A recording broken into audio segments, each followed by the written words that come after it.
So, chapter 18, I titled as Let Thy Will Be Done. So, why did I say let thy will be done? Because this was going to be the beginning of the most difficult period for any human being that walked on the face of the earth. When the anger of God would come upon a person who was who was basically like human in every form. And you need great strength at this point to say, let your will be done. Nobody sits and prays and say, Father, let me suffer. And here God would put his son to the most difficult and painful experience which no man can understand, and the son had to willfully agree the same. So it says, when Jesus had spoken these words, where did he speak these words? He was speaking in the upper room after the Passover. He had completed the Passover and he had prayed to the Father. And when Jesus had spoken these words, he went out to the disciples across the brook of Kidron, where there was a garden which he and his disciples entered. When we did the book of Mark, we talked about this in great detail. We talked that from the temple area where Jesus would come from Jerusalem, he'd come down the valley, and in the bottom of the valley was this brook called the Kidron Valley and the Kidron Brook.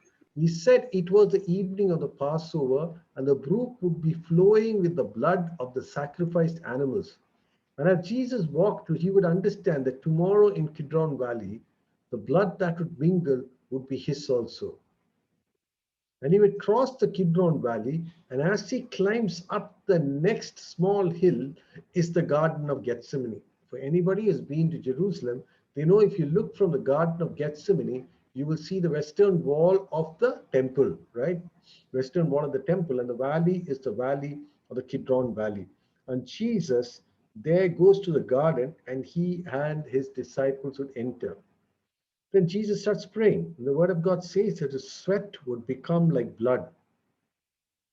Actually, scientifically, it happens, and the base of every hair follicle is a small sac which is full of capillaries, from which actually sweat comes, and they can burst and blood can come when the pain or the anguish or the stress is enormous. And Jesus would be going through the enormous pain. The Gospel of John doesn't mention this in great detail. And we also know from Matthew's Gospel and Luke's Gospel that he would tell his disciples to watch and pray, but they go and sleep. He tells them, watch and pray lest you fall, for the spirit is willing, but the flesh is weak. Say, look, your spirit may be willing to follow me, but pray that you do not fall. 3 times he would do that, and 3 times he would find the disciples sleeping. 3 times he'd find the disciples sleeping. Then he says the time has come, right? So what happens after that? Now you understand he's in the Garden of Gethsemane. There are lots of olive trees over there. Now Judas, and I put the title as a few dollars more. Judas was selling for 30 pieces of silver. That's all he found his master was worth. Now, Judas, who betrayed him, also knew the place for Jesus often met there with his disciples. He knew very clearly that after the Passover ceremony, that Jesus and the disciples would gather in the Garden of Gethsemane, right? It's an olive tree, Garden of Gethsemane. Gethsemane basically means olive press. And as the olive was pressed for oil, Jesus Christ would suffer enormously. So Judas, having procured a band of soldiers, so the soldiers are from the temple or the temple guards, and some officers from the chief priests and the Pharisees, went there with lanterns and torches and weapons. Jesus was never armed. Judas knew that. So why did Jesus want weapons? What was there in his mind? Had he understood anything of Jesus at all that he needed to take weapons? Obviously, nothing. After all, Jesus had told him that you love your enemies, bless them who persecute you. He never talked about harming anybody, but Judas had understood nothing at all. And Jesus, knowing all this would happen to him, came forward and said to them, whom do you seek? Jesus, after that harrowing experience in the Garden of Gethsemane, did not come out fearful, but came out strong. Came out strong. And so strong that when they came to arrest him, he came out forward, lest his disciples were attacked, lest they harmed anyone. And they answered to him, Jesus of Nazareth. And Jesus said to them, I am he. And Judas, who betrayed him, was standing with them. Some other gospels say that Judas would come and kiss Jesus. Jesus walks up and identifies himself. What does he talk about Jesus? He talks about a man who had decided to comply completely to the will of the Father without the slightest resistance. Without the slightest resistance. For us, for small things, when we will struggle so much, don't talk that way. Don't be in a wrong relationship. Don't be hanging around with this kind of friends. And it can be so difficult. And look at Jesus. He steps up forward and says, it is I. Right? And they say, when Jesus said to him, I am he, they drew back and fell to the ground. That was strange. That was the power of God at work. That's the only evidence that the Holy Spirit can draw people in the Bible. I know there are many people who call them slaying in the Holy Spirit, and when they lay, they fall. Remember, none of these people were anointed by the Holy Spirit. It was the power of the Holy Spirit that pushed them down. They never came back transformed people. They never came back and changed people. None of those things would happen. And so falling down is not the greatest thing. It doesn't mean you're a believer or anything. It just means for a moment you experience something supernatural that dropped you. That's it. Nothing more than that. And this is what happened to those people, because after getting up, they'll go and jail him. So their lives were not changed. Falling down doesn't mean you're closer to God or further to God. It just means you experience the power of God in some form. And so he asked them again, whom do you seek? And they said, Jesus of Nazareth. And Jesus said, I told you that I am he. So if you seek me, let these men go. Who's let these men? Leave my disciples alone. Leave the people who are with me. Do not trouble them, because you came to arrest me, and here I am. And this was to fulfill the word that he had spoken, out of those whom you gave, have lost no one. It's interesting, even at that point, he did not want to stress up his disciples more than they could bear. And he ensured that they were protected. It's a beautiful statement. Understand this. When you are in a crisis, Jesus will ensure that the crisis is not greater than you can bear. There is no temptation that is common to man. So everything somebody has experienced, that he says there will always be a way out. He will not tempt you more than you can bear. And this is a great example when he says, it is me, leave them alone. Now what happens? Peter has a sword. Peter also had not understood the principle of the kingdom at all if he came with the sword, because Jesus talked about peace. He drew it and struck the high priest's servant and cut off his ear. So you have this problem. This cut off his right ear, and the man's name was Malchus. And Jesus said to Peter, put your sword into the sheath. Shall I not drink the cup that the Father has given me? Actually, Jesus in another gospel will tell Peter, those who live by the sword will die by the sword. There is no place for violence in any church. There is no place for violence in the kingdom of God. In many, many centuries ago, it was by violence that Christianity was spreading, because they used to go from place to place and tell them, and they will be killed. And that is totally different from the principle of God. When God is making it clear, people come to him because of unconditional love. They can never ever come through violence. So that is temporary. And of course, Jesus would heal this man after that, would restore his ear back again. What an amazing thing. The very soldier who's come to kill him will catch him and put him in jail. Jesus reaches out and corrects the mistake that Peter did. Even then, they would not let go of him. Amazing, isn't it? Look at that. It happens to us also, right? There are so many times that Jesus has been with us, taken us through a difficult crisis, and yet we backslide. Jesus, we know, stood by us, took us through some of the most difficult moments in our life, and still we have a problem. We still backslide.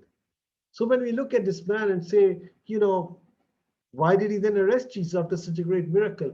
That is a problem with all of us. One moment I see Jesus, I rejoice, I even give a testimony, and the next moment I walk away. And you can see Peter over there, looking astonished at what Jesus had done. Astonished by the fact, how can you do that? We have come to arrest you. I want to kill him. And you go and bring restoration and healing, right? And then they arrest Jesus. They arrest Jesus. These are not Roman soldiers. These are the temple guards. They take him from here and take him into the custodians of the law. It's a very important word. They consider themselves the custodians of the law. Today, the same thing. Christian leaders think they're custodians of the law. Pastors think they're custodians of the law. Bishops think they're custodians of the law. But unfortunately, in many of their lives, you cannot see the practice of the law at all. There is no love. There is no forgiveness. They are with the sword. They want revenge. They want violence. And they call themselves the custodians of the law. And they say they're doing this because they want to protect the law. So the band of soldiers and the captains and the officers of the Jews arrested Jesus and bound him. Did they have to do that? Here is a man who's standing in front of them. Here is a man who identifies himself and he says that he's available for them. So why do you have to even do something like that? What are you trying to prove? I don't know. But they feel they had to do that. And they want to wrap him up like a thief and tie him up and come. And then they say they first led him to Annas, for he was a father-in-law of Caiaphas, who was a high priest that year. So Caiaphas was the high priest. It was Caiaphas who had prophesied and said that it is expedient that one man should die for the people. It is better this one man dies, lest the Romans will come and destroy all of him, right? Then we look at this part when Peter would deny Jesus. Simon Peter followed Jesus. He was upset, deeply troubled. He had promised Jesus he would never leave him. And then the other disciple, which is John himself, was known to the high priest. So he entered with Jesus into the courtyard of the high priest, because Peter stood outside at the door. So the other disciple who was known to the high priest went and spoke to the servant girl who kept watch at the door and brought Peter in. That servant girl at the door said to Peter, "You are also one of this man's disciples, are you?" And he said, "I'm not." Suddenly, he was overpowered by fear. Jesus had warned about this. He told him, "Don't sleep. Your spirit will be willing, but your flesh will be weak." His spirit was willing because he followed Jesus. His spirit was willing because he stood there. But his flesh should break down when he was worried whether the same thing would happen to him that happened to Jesus. So he denies. Now the servants and the officers had made a charcoal fire because it was cold and they were standing and warming themselves. Peter was with them standing and warming himself. Okay, then see what happens. The high priest then questioned Jesus about his disciples and his teaching. Is it necessary? Every day Jesus was teaching. Every day they heard him teaching. But they have to make a mockery of an inquiry, isn't it? That's what happens in corrupt places everywhere. A mockery of an inquiry. To pretend that we are fair people. To pretend that we did things right. And this is the problem in this world today. It can happen in your office, it can happen in your church, it can happen anywhere where people pretend that they are doing things when deep down they have already decided what to do. Then the high priest questioned Jesus about his disciples and his teaching, and Jesus answered, I have spoken openly to the world. I have always taught in synagogues and in the temple where all the Jews come together. I have nothing in secret. I did it openly. Why do you ask me? Ask those who have heard me what I said to them, and they know what I said. But when he had said these things, one of the officers standing by struck Jesus with his hand, saying, Is that how you answer the high priest? These are the custodians of the law. When the creator of the law stands before him, they cannot see it. Their eyes are blinded. And they strike the creator and the author of the law. They strike and tell, Be silent. And somebody will say, No, how could it be so horrible? We do that too. In many places, we find Jesus so inconvenient in our parties, in our conversation, in our gossip sessions. And at that point, given a chance, you will strike Jesus and say, You are inconvenient now. And it's so true that right here, they cannot understand who is standing before them. The eyes are blind.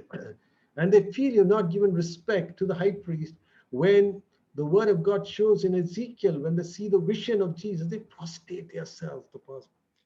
He said, I cannot see you.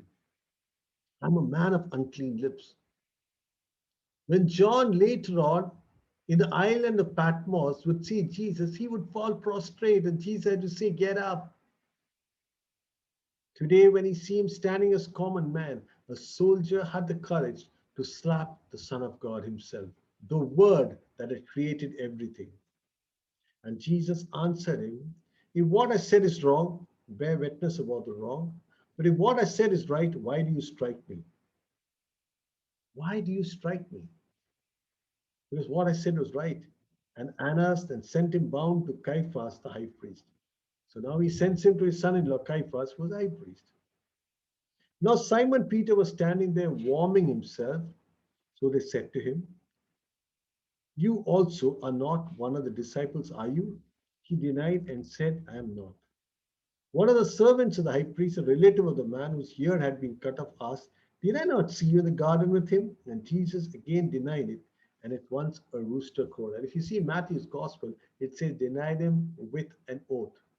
It also tells us some of them are maid servants, women. And this great and mighty Peter would break down. Jesus had told him, even before the rooster crows, you would, you would deny me thrice. And Peter couldn't bear it. He would start weeping and crying because Jesus looks at him as the rooster cries, and Peter breaks down, understanding that all his mental strength was nothing. All his confidence in himself was nothing. Because when it came to the test, it just broke down. This is an important lesson for us. Without the Holy Spirit, you can do nothing. The same Peter would stand in the same place and preach, and thousands of people will give their lives after the Holy Spirit came upon him. We can never resist temptation unless we are anointed by the Holy Spirit. We may have great desires, we may have great plans, but unless and until that the Holy Spirit fills us, we are useless. It's important that they say, Anoint me, Father. Fill me, O God. I cannot live this life again, Lord Jesus. I want you to wash me, Father. I want you, Lord, to change my mind so that it becomes the mind of Christ. And as you pray, the Holy Spirit will fill you and transform you. Then from there, they sent him to Pilate. Then they led Jesus from the house of Caiaphas to the governor. And they themselves did not enter the governor's headquarters so that they could not be defiled but could eat the Passover. Imagine the story. It's the greatest comedy of all. It's evening of Passover. Some people have not had the Passover. It's late night. Jesus has been caught and moving around. Now they want to have the Passover and they feel if they enter into Pontius Gentile compound, they'll get defiled. They don't feel they're going to get defiled for stoning and slapping and spitting on the Son of God. It happens all the time. We are so worried about traditions. We are so worried about many things in the world that we forget that Jesus is somewhere there and you lost him completely. Remember, let no tradition ever take the place of Jesus Christ. Many people love the church more than Jesus. Many people love the religion more than Jesus. Many people love many things, but Jesus is not the person they love or the thing they love. And I hope you can understand what I'm saying. So Pilate went out and said, "What accusation do you have against this man?" Pilate has already been warned by his wife, "Do not have anything to do with this innocent man." They answered him, "If this man were not doing evil, we would not have delivered him." Now, this is the story that they have to tell. And Pilate said, "Take him yourself and judge him by your own law." And the Jews said to him, "It's not lawful for us to put anybody to death." What kind of mockery is this? What kind of mockery is this? He says, "We want to kill this man, but we don't want to soil our hands. You kill him for us because it's not lawful." You can twist the law any way you want. I know people who want to give tithes will say, "Should I give net amount or should I give gross amount?"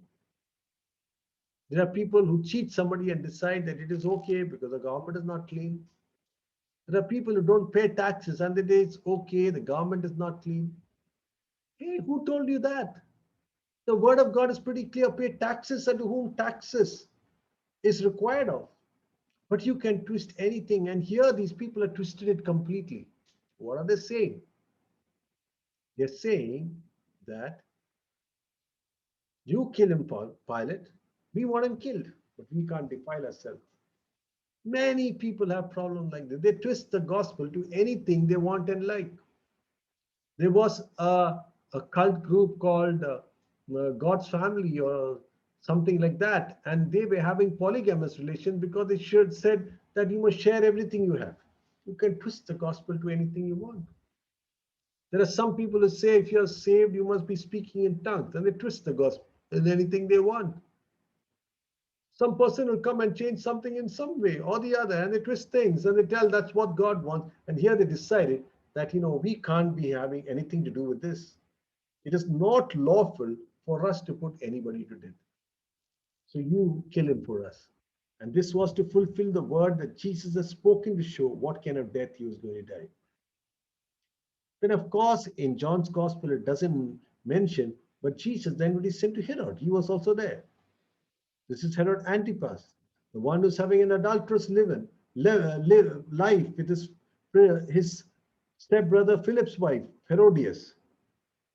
And he will go and ask Jesus questions, and Jesus was silent. Why was he silent? Because he killed John the Baptist. And he said that if you silence the voice of God of John the Baptist, I have nothing more to tell you. Okay? And then again comes back to Pilate. The problem with Pilate was he is a weak man who was in power. He was not meant to be the governor, but because of some influence, he be the governor. So Pilate entered at headquarters again and called Jesus to him and said, "Are you the king of the Jews?" This is what the complaint was. They said he's made himself king. There's only one king, that is Caesar. And Jesus said, "Do you say this of your own accord, or did others say to you about me?" And Pilate answered, "Am I a Jew? Your own nation and the chief priests have delivered you over to me. What have you done?" And he says, "Look, I can't understand what you've done. Is it because they say you're the king of the Jews?" Pilate is always confused. There is nothing he has done that requires death, especially Roman death. Okay, he's a blasphemer. The Jews can stone him. No, they don't want to do it. They want to subject him to the death on the cross, the most horrific death, and that through the Jesus that the prophecy is fully fulfilled. So Jesus answered, "My kingdom is not of this world. If my kingdom were of this world, my servants would have been fighting that I may not be delivered over to the Jews. But the kingdom is not of the world." And Pilate said to him, "So you are a king?" And Jesus said, "You say that I'm a king. For this purpose I was born, and for this purpose I've come into the world, to bear witness to the truth, and everyone who is of the truth listens to my voice." And Pilate asked, "What is the truth?" Jesus wanted to tell him, "I am the way, I am the truth, and I am the life. I am the light of the world. I am the source of living waters." But Jesus would stand over there in silence. Pilate realizes deep down in his heart that Jesus didn't do anything worthy of killing. So he goes and he says to them, I find no guilt in this man, but you have a custom that I should release one man out to the Passover. So do you want me to release you, the king of the Jews? They said, not this man, but Barabbas. But Barabbas was a robber. They chose that a thief and a robber should be let loose and keep Jesus in the jail and crucify him. And we say, how can people be so crazy? We do that all the time. We have a choice. Do you want Barabbas or do you want Jesus? Do you want Barabbas or do you want Jesus? And very often say, Barabbas gives me greater joy. And let the Barabbas out. When I hang around with the wrong people, when I do things that are wrong, when my conversations are wrong, and you say, let Jesus be crucified, it's okay, but I prefer this life. And this was the problem of the Jews that day. They said, let Barabbas be out, but we want Jesus killed. For what? Nobody knows. The mob mentality. But the truth was, this was prophesied also. This was prophesied also. Tonight, as we close the chapter, understand the great sacrifice that Jesus was making so that you and I could be reconciled back to the Father. So that the prayer that he prayed in the upper room will be answered. That Father, I pray that you may love them just like you love me, that we may dwell with them, you and me, and I in them. And for this to happen, there was only one way out, and that is Jesus had to die as the final Passover lamb, the final Passover lamb. Tonight, think of this. Are we glorifying Barabbas and giving him freedom in our life? Or are we giving Jesus freedom in our life? Have we caged Jesus and tied him down? Are we giving him the privilege to be the king of our life? Jesus was not just the king of Israel, Jesus was the king of our life. Jesus is the king of our life. And if Jesus is the king of our life, we have to allow him to rule our life.